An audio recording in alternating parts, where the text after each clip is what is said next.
June മാസത്തിൽ എന്തെല്ലാം പച്ചക്കറികൾ കൃഷി ചെയ്യാമെന്ന് നോക്കാം. പച്ചമുളക്, പയർ, വാളരിപ്പയർ, വഴുതന, കോവൽ, വെണ്ട, തക്കാളി, കുക്കുംബർ, വെള്ളരി, മത്തൻ, കുമ്പളം, ചുരയ്ക്ക എന്നിവയെല്ലാം ജൂൺ മാസത്തിൽ നമുക്ക് കൃഷി ചെയ്യാവുന്നതാണ്. പീച്ചിൽ, പാവൽ, പടവലം എന്നിവയൊക്കെ കൃഷി ചെയ്യുകയാണെങ്കിൽ അതിന് കീടശല്യം കൂടുതലായിരിക്കും. അപ്പോൾ അതിനനുസരിച്ചുള്ള പ്രതിരോധ മാർഗങ്ങൾ സ്വീകരിച്ചിട്ട് വേണം നമുക്ക് കൃഷി ചെയ്യാനായിട്ട്. അവയും വേണമെങ്കിൽ ജൂൺ മാസത്തിൽ കൃഷി ചെയ്യാവുന്നതാണ് കേട്ടോ.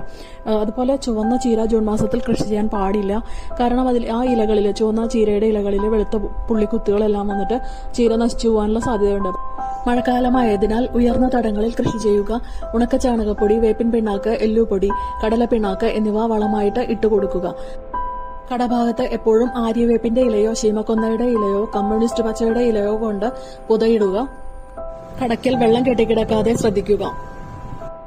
മാസത്തിലൊരിക്കൽ 1/2 ടീസ്പൂൺ കുമ്മായം കടഭാഗത്തുനിന്ന് നീക്കി ദൂരെയായിട്ട് ഇട്ടുകൊടുക്കുക.